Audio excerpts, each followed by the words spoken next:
नमस्कार, बंसल न्यूज में आपका स्वागत है। मैं हूं आपके साथ प्रियंका यादव। बुलेटिन की शुरुआत इंदौर की खबर से, जहां देश की बड़ी आईटी कंपनियों में शुमार इन्फोसिस की आधारशिला आज रखी जाने वाली है। इंदौर में सीएम शिवराज सिंह चौहान और इन्फोसिस के फाउंडर मेंबर नारायण मूर्ति आधारशिला रखेंगे। शहर के सुपर कॉरिडोर में 130 करोड़ में इसका कैंपस बनेगा। 130 करोड़ की लागत से कैंपस निर्माण का पहला चरण 2017 में पूरा होगा। साल 2022 में पूरा कैंपस बनकर तैयार हो जाएगा, जिसकी कुल लागत 650 करोड़ रुपए है। इन्फोसिस के आने से शहर में 3000 लोगों को रोजगार मिलेगा। कुल मिलाकर 13,000 लोगों को रोजगार देगा इन्फोसिस। तो आज शुरुआत हो रही है, एक नया अध्याय आज जुड़ने जा रहा है। इंदौर को आईटी हब बनाने के लिए जो तमाम प्रयास किए जा रहे हैं, रंग लाते हुए नजर आ रहे हैं और आज इंदौर में इन्फोसिस की आधारशिला रखी जाने वाली है। इन्फोसिस के फाउंडर मेंबर नारायण मूर्ति, मुख्यमंत्री शिवराज सिंह चौहान, कई मंत्री इसमें शामिल होंगे, इस कार्यक्रम में हिस्सा लेंगे। और बड़ी बात यहां पर यह है कि कई लोगों को, कई बेरोजगारों को रोजगार इसमें मिलेगा। लगभग 13,000 लोगों को रोजगार मिलेगा। इन्फोसिस के आने के बाद यूथ काफी उत्साहित है। जो छात्र हैं इस फील्ड से जुड़े हुए, वो काफी उत्साहित हैं, क्योंकि आने वाले समय में इसी इन्फोसिस में उनको भी रोजगार मिल सकता है। जो तमाम छात्र यहां पर पहुंच रहे हैं इंदौर में इन्फोसिस, क्या बड़ी बातें हैं ये हम आपको बता देते हैं। 13,000 लोगों को रोजगार मिलेगा, जैसा कि हम आपको बार बार बता रहे हैं। 13,000 लोगों को रोजगार मिलेगा। यहाँ पर 130 करोड़ में बनेगा। यहाँ 130 करोड़ की लागत से पहला चरण पूरा होगा। 2017 में पहला चरण पूरा कर लिया जाएगा और इसके बाद 2022 में ये पूरी तरीके से कैंपस बनकर तैयार हो जाएगा। यानी अलग अलग चरणों में इसका निर्माण कराया जाएगा, जो 2022 में पूरी तरीके से बनकर तैयार होगा। कुल लागत 650 करोड़ रुपए की इसमें आएगी।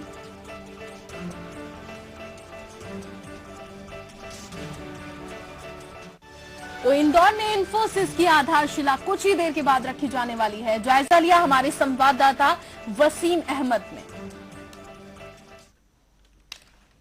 टीसीएस के बाद अब इंदौर में इन्फोसिस अपनी आधारशिला रखने जा रहा है और इस वक्त हम खड़े हैं सुपर कॉरिडोर पर, जहां पर मैं आपको दिखाना चाहूंगा कि करीब 130 एकड़ की जमीन सरकार ने इन्फोसिस को दी है, जहां पर कैंपस बनना है। ये वो जगह है जहां पर आधारशिला रखी जानी है। मुख्यमंत्री शिवराज सिंह चौहान और टीसीएस के फाउंडर एनआर नारायण मूर्ति इसकी आधारशिला रखेंगे। यहाँ पे अतिथियों का आना शुरू हो गया है। काफी संख्या में जो लोग बुलाए गए वो सिर्फ राजनीतिक पार्टी के नहीं बल्कि कॉलेज के स्टूडेंट्स को भी बुलाया गया है, जिनका फ्यूचर इस कैंपस के बारे में मैं आपको बताना चाहूंगा कि ये पहला चरण इसका 2017 में पूरा होगा और उस वक्त कंपनी सीधे तौर पे 3,000 लोगों को रोजगार देगी और 2022 में दूसरा चरण पूरा होने के साथ ही ये कैंपस बन के तैयार हो जाएगा। तब इन्फोसिस करीब 13,000 लोगों को रोजगार देगी।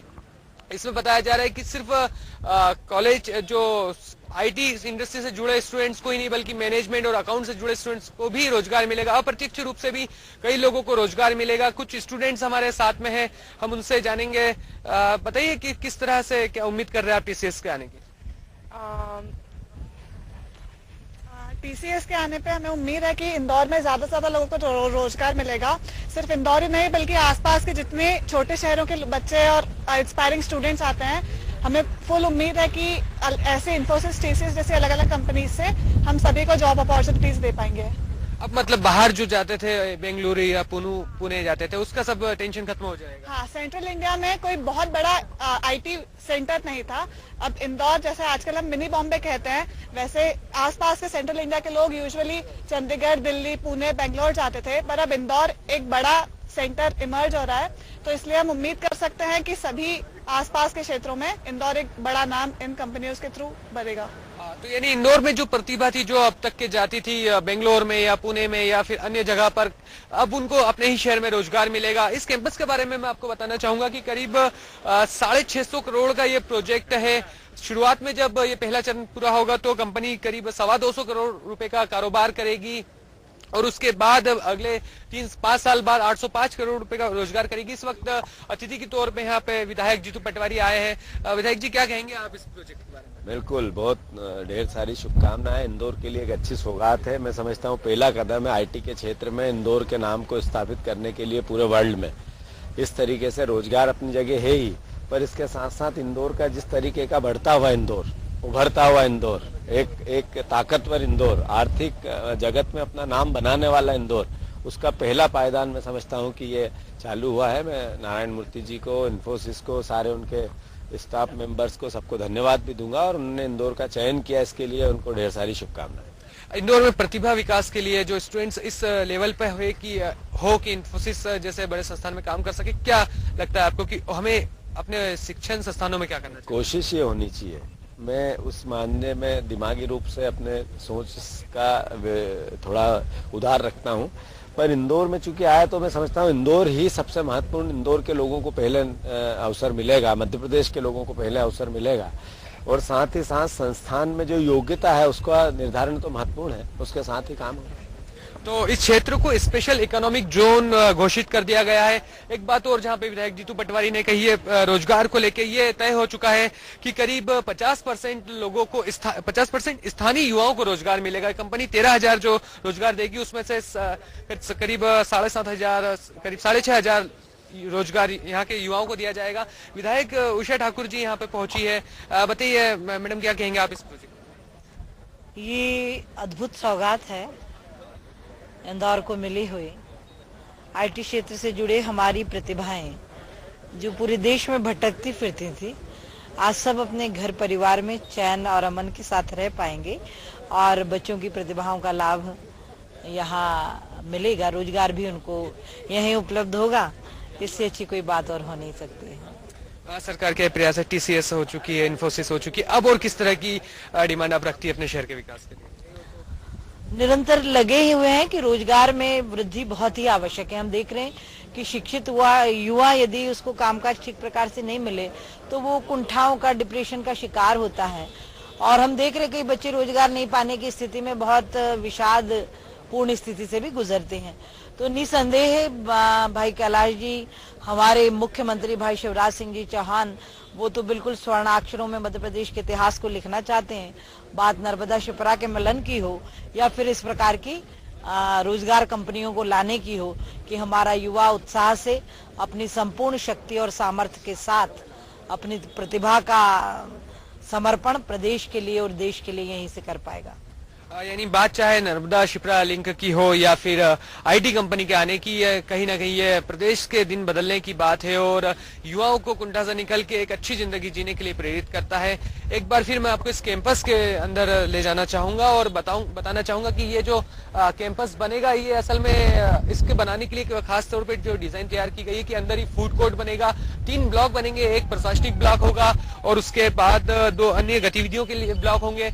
इसमें एक बात सबसे खास है कि कंपनी जो बना रही ग्रीन बेल्ट का ज्यादा से ज्यादा ध्यान रखा जा रहा है, इसलिए हाई राइज बिल्डिंग बनाई जाएगी और कैंपस में ग्रीनरी को तरजीह दी जाएगी।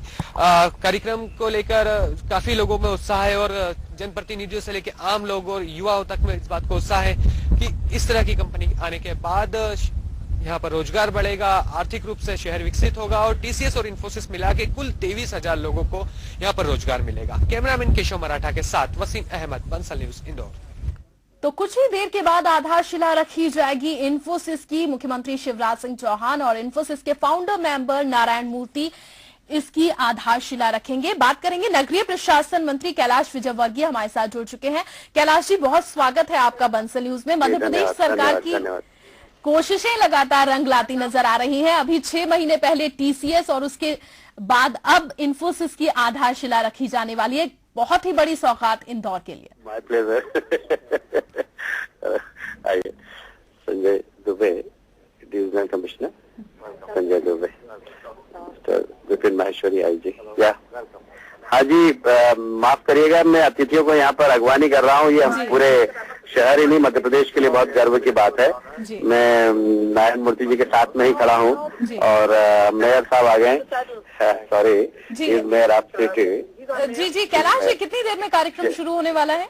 बस 10 मिनट के अंदर सीएम साहब आ रहे हैं। जरा थोड़ा वेदर खराब होने से वो हेलीकॉप्टर की बजाय बाय रोड आ रहे हैं, इसलिए आ रहे हैं यहाँ पर। चलिए, बहुत शुक्रिया कैलाश विजयवर्गीय जी हमारे साथ जुड़ने के लिए। नगरीय प्रशासन मंत्री कैलाश विजयवर्गीय हमारे साथ जुड़े, क्योंकि ये कार्यक्रम अब शुरू होने वाला है, काफी व्यस्त और जाहिर तौर पर एक बड़ी सौगात इंदौर के लिए। इंदौर को आईटी हब बनाने के लिए जो तमाम प्रयास किए जा रहे हैं, रंग लाते हुए नजर आ रहे हैं। अगस्त में बात टीसीएस की अगर हम कर लें, टीसीएस की आधारशिला रखी गई थी, उसने भी छात्रों को आकर्षित किया और अब बड़ी संख्या में रोजगार मिलेगा छात्रों को। आधारशिला आज इंफोसिस की कुछ ही देर के बाद रखी जाने वाली है। हमारे संवाददाता वसीम अहमद हमारे साथ जुड़े हैं। वसीम, लगभग 10 से 15 मिनट के बाद कार्यक्रम शुरू होने वाला है, हालांकि थोड़ा कार्यक्रम शुरू होने में देरी जरूर हो गई है। जी हाँ, दरअसल भोपाल में वेदर खराब था, इसलिए जो वायुयान से आने वाले सीएम नहीं आ रहे, बाय रोड आ रहे, इस वजह से कार्यक्रम में थोड़ा सा देरी हुई है। लेकिन 10 से 15 मिनट में सीएम यहाँ पहुंच जाएंगे और उसके बाद कार्यक्रम शुरू होगा। अभी फिलहाल यहाँ पर इंफोसिस के फाउंडर नारायण मूर्ति जी है, वो मौजूद है। मंत्री कैलाश विजयवर्गीय के अलावा उद्योग मंत्री वसुंधरा राजे आ चुकी है। तमाम शहर के जो विधायक है वो सभी यहाँ पर पहुंचे हैं और इसके बाद कार्यक्रम जो शुरू होगा उसमें सबसे पहले नारायण मूर्ति का उद्बोधन होगा। जो अभी उनसे बात हुई है हमारी, उनका ये कहना इंदौर के बारे में, इंदौर आके वो काफी खुश है। उन्होंने राज्य सरकार की प्रशंसा की है कि इस शहर को सामाजिक और आर्थिक दर्जे से ऊपर उठाकर उन्होंने विकास को गति दी है। राज्य सरकार ने इंदौर के बारे में कहा है कि इंदौर भरपूर संभावना वाला शहर है और वो यहाँ पर आके काफी खुश है। तो उसके बाद नारायण मूर्ति जी का जब उद्बोधन होगा उसके बाद सबसे आखिर में सीएम शिवराज सिंह चौहान का उद्बोधन होगा और उसके बाद आधारशिला रखी जाएगी। बिल्कुल, अपडेट आपसे लगातार लेते रहेंगे। फिलहाल बहुत शुक्रिया इस तमाम जानकारी के लिए वसीम। इसी के साथ यहां पर रुक रहे हैं, छोटे से ब्रेक के लिए जल्द हाजिर होंगे।